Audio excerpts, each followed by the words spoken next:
আমার ক্যান্সার ধরা পড়ে এই বছর জানুয়ারিতে। তো অসুস্থ হওয়ার পর আমার আম্মা অনেকবার উনার সাথে যোগাযোগ করার চেষ্টা করে। উনি কোনো রেসপন্স করে নাই। পরে আম্মুর হাতে কিছু টাকা ছিল এবং আমি আমার নিজের বাবার ফ্ল্যাট, আমার এলাকায় যে ফ্ল্যাট আছে এটা বিক্রি করছি। বিক্রি যার কাছে করছি এলাকার লোকই, স্থানীয় লোকই। আপনি গেলেই জানতে পারবেন কার কাছে কত টাকা বিক্রি করা হইছে। ওই টাকা দিয়া আমি ভিসা-টিসা করে, ইন্ডিয়ার ভিসাও বন্ধ ছিল তখন।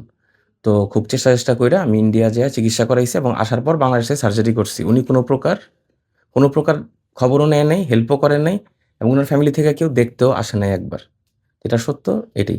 যদি আমার ফ্ল্যাট বিক্রি করা লাগবে কেন তাহলে আপনি বলেন? আমার বাবার ফ্ল্যাট তো বিক্রি করতাম না। ফ্ল্যাট বিক্রি করা লাগছে এবং আর্জেন্ট বিক্রি করাতে খুব দ্রুত বিক্রি কইরা পরে আমরা ইন্ডিয়া যাওয়া লাগছে এবং আমার সবকিছু প্রসেসিং আমি নিজেই করছি। তার উদ্দেশ্যে তার উচিত ছিল, তার বোনরা যেহেতু পাওনা, তো তার খোঁজ খবর নেওয়া। কারণ আম্মু অনেক টেনশনে ছিল যখন আমি অসুস্থ। টাকার জন্য সমস্যা ছিল। আর তখন যদি আর্থিকভাবে কোনো হেল্প আসতো বা আম্মুর হাতে টাকা থাকতো, আমি অবশ্যই উন্নত চিকিৎসার জন্য বাইরে যেতে পারতাম। আমার এত কষ্ট হইতো না, এত ভোগা লাগতো না। আর সার্জারিতে তো অনেক কষ্ট গেছে, সময়ও বেশি লাগছে। এখন আমার কেমন চলতেছে? সে যোগাযোগই তো করে নাই।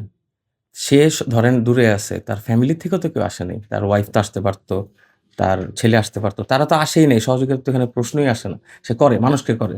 এটা সত্য। এলাকার অনেককেই করে। এখন কেন করে না এটা সে ভালো জানে।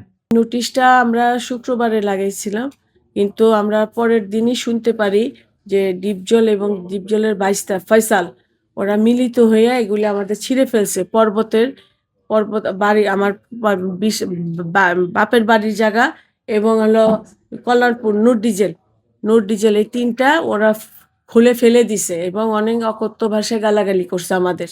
ওইটা আপনাদের কাছে আমার প্রশ্ন, ওনাকে জিজ্ঞাসা করেন যদি উনি এত সৎই থাকে, আমরা নোটিশটা নিয়েছি তাহলে সেই নোটিশটা উনি ছিললো কেন, স্টে অর্ডারটা কেন মানলো না, কোর্ট অপমান্য কেন করলো সে।